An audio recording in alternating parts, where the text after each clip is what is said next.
Hello everyone, and welcome to my presentation on letting students lead with gallery presentations.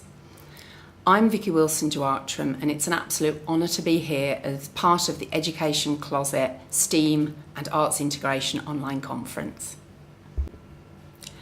I'm an elementary school visual arts specialist, currently working in Hong Kong, where I've been for 11 years. And prior to that, I taught for 11 years in various international schools in Italy, which was a wonderful experience.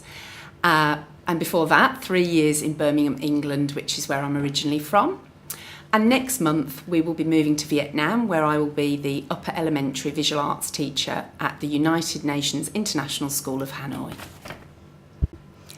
Today I wanted to share with you one of the ways in which I've been developing our arts integration programme with students in grades 3 and 4, as my school moved to theme-based learning with a view to adopting project-based learning for the following school year.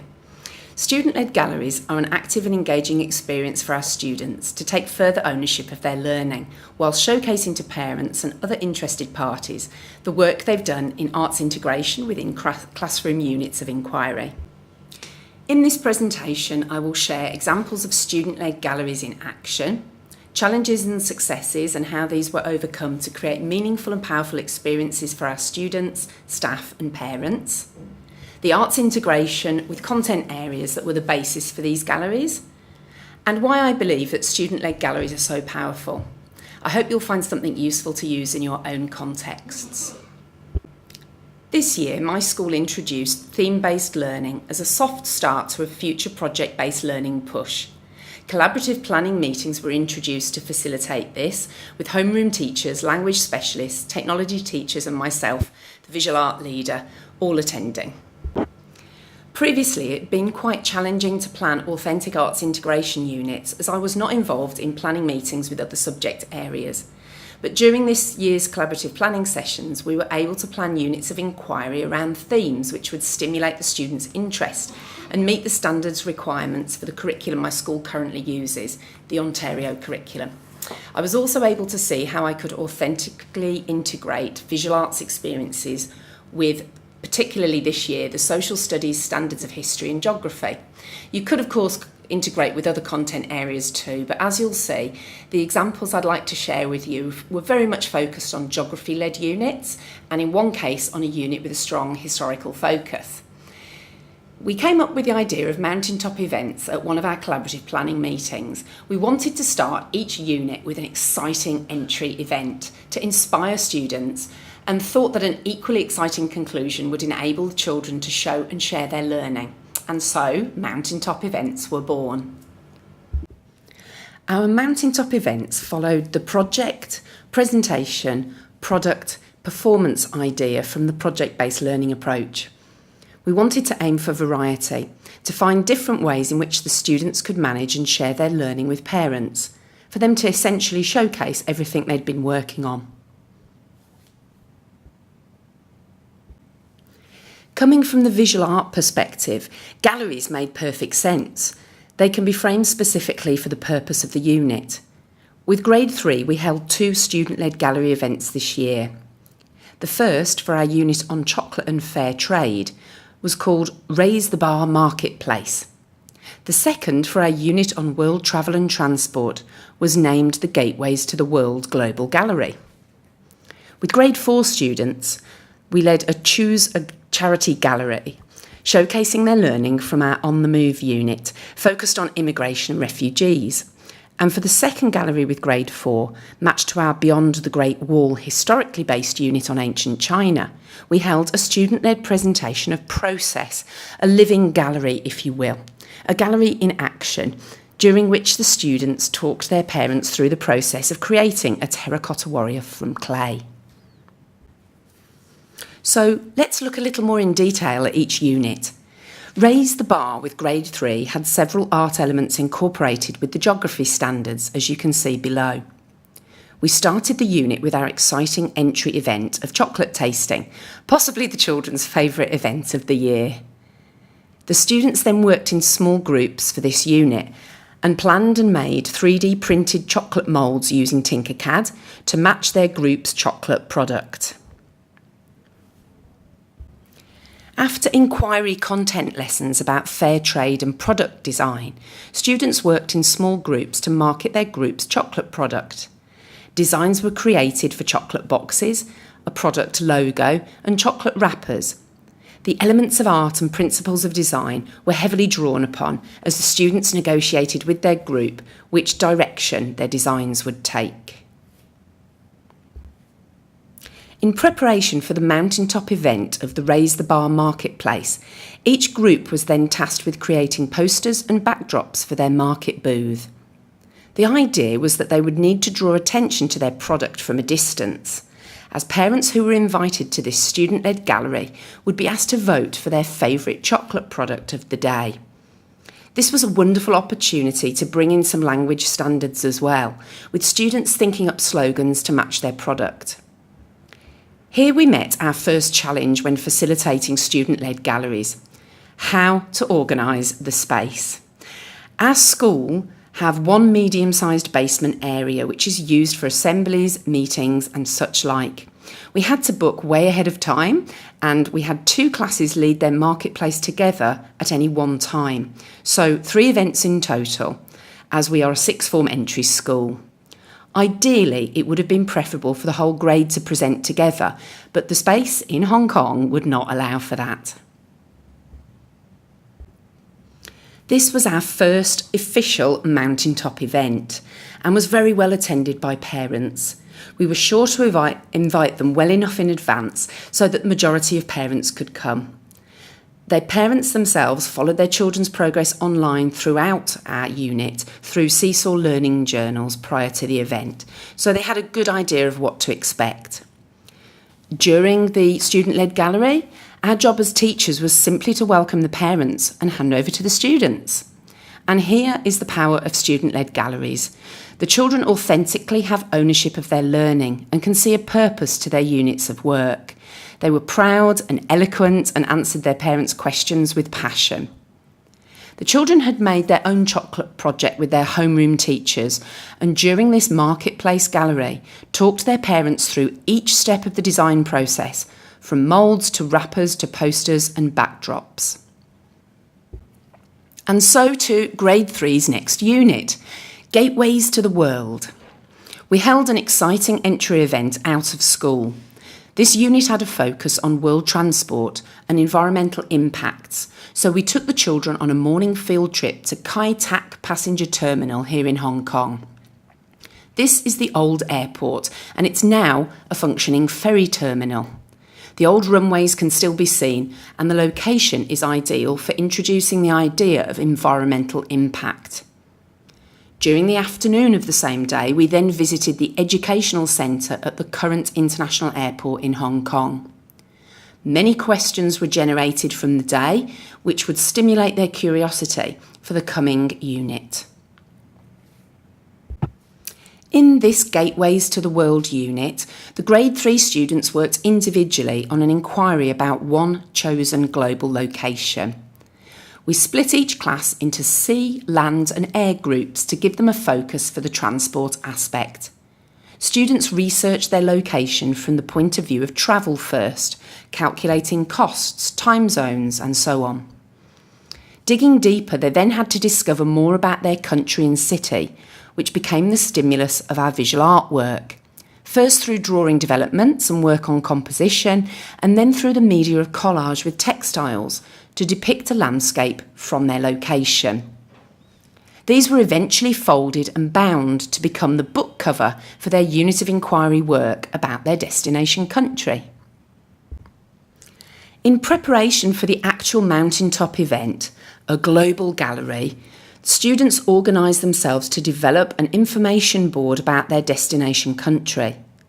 Their collage book covers took pride of place to give the parents further insight into their learning journey, which they'd already been following on Seesaw. The Gateways to the World Gallery. The setup for this second mountaintop event was quite similar to the marketplace one. This time the students' work was individual, not collaborative, so space was once again our biggest challenge. Each global destination board had to be tacked in place so that it stood up, and their collage-covered book was placed in front of it. The event was once again very well attended and the feedback we received very positive. The children were so proud to show their book covers and talk through what they'd learnt in detail. So now on to Grade 4 units. For the Grade 4 unit of inquiry about immigration and the plight of refugees, we initially talked about culture and how this can spread and relocate itself. Our exciting entry event was a treasure hunt for information around the 3 collaborative learning spaces in which our 6 Grade 4 classes work.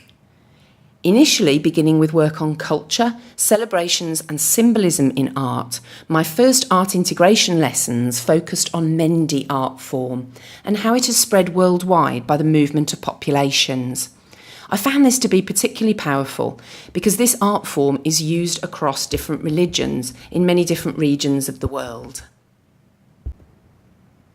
The students independently researched Mendi symbolism and used what they'd learnt to design several examples of hand designs. There were lots of opportunities to revise the elements of art and principles of design as the children developed their ideas into a final design which they would then make in 3D. Hand casts were made using plaster of Paris strips and once dry, painted with tempera and later embellished to build up the students' creative design ideas. Later in the unit, we invited local Mendi artists in and with parental permission, the students saw these artists work onto their hands using henna cones. This helped broaden their understanding of the art form and provided them with the opportunity to ask questions of the artist, both about the art form itself and about the culture.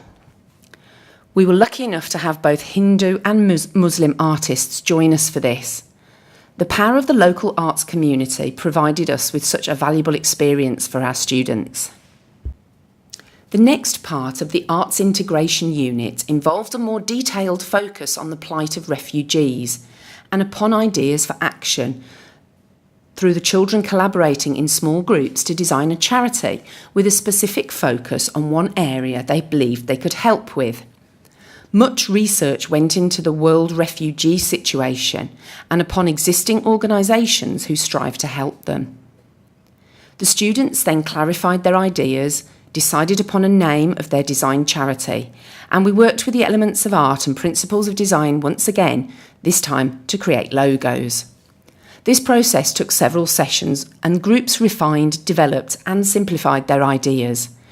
They were given the choice of media to develop the final design using either the Assembly app on the iPads or their chosen media with paper.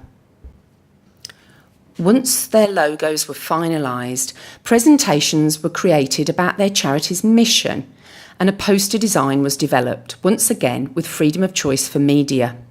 Some students chose to develop their posters digitally, others through collage or drawing. For the Choose a Charity student-led gallery, I displayed their Mendi hand designs as a backdrop and students set up their charity booth, this time placing boards against each other, back to back, with small triangles of card holding them up. This allows ease of viewing for the invited adults being at a different level, which had previously been one of our challenges. Each child had created a video presentation which they showed on their MacBooks, and we introduced a token system. Each parent who attended was given tokens that they could use to vote for the charity presentations which they felt were most deserving, either in terms of developed ethos or the presentation shown and given by the group. The gallery began with a short introduction given by the students, and then they were off to their booths to promote their charities to their visitors. The final student-led gallery presentation I'd like to share with you was very different to the others. This Grade 4 History and Visual Arts-based unit was formulated from a study of ancient China. Our exciting entry event was perhaps my favourite, where we created an archaeological dig in a giant swimming pool on the school roof. We buried a few artefacts to help the students formulate questions and ideas based on what they found.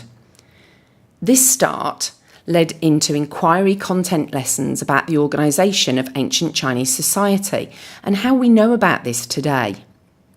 The visual art activities were centred around the terracotta warriors, as Grade 4 attend each year a World Classroom week-long field trip in Xi'an, in the middle of this unit.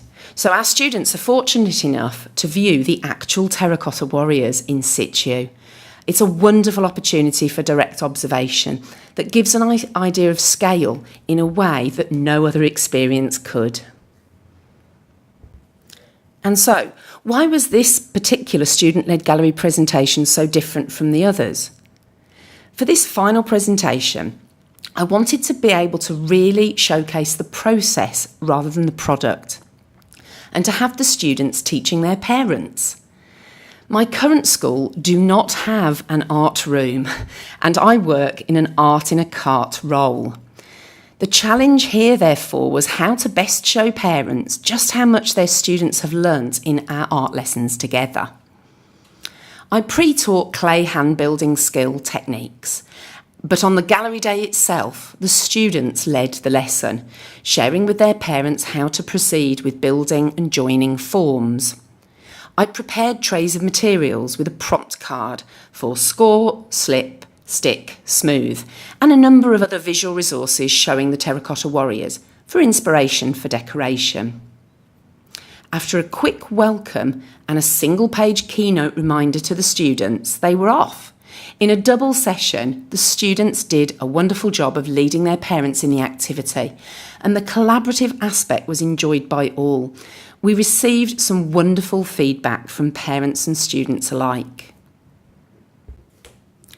This final method of delivering a meaningful student-led gallery was equally as powerful. In all the previous examples I've shared here with you today, students were the leaders of their learning and sharing with their parents. I believe that both parents and students have gained much from these experiences, and the opportunities for them to collaborate and share their learning journey so intimately is something I've been able to facilitate, for which I'm very grateful. I strongly believe that student-led gallery presentations are the most powerful way for children to share their work. It enables them to have true agency of their learning, to take authentic pride in their growth, and to put into action the skills, knowledge and techniques they've been working on. It fosters collaboration and social skills, and in my context, it's actually brought families together.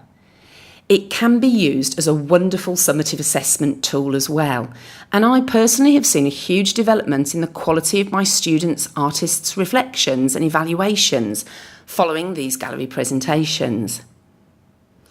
My students have developed their timekeeping, working to deadlines more effectively than previously, honing their presentation skills in a wide variety of ways, and learning to use their voice in authentic contexts. Engagement and focus have been greatly improved. I'm convinced that student-led gallery presentations are powerful, and I look forward to developing many more of these other forms with students in the future. Thank you so much for tuning in to my presentation. I hope you found something useful that you can take away and use with your students. Please enjoy the rest of Education Closet's conference. It's been a pleasure being here.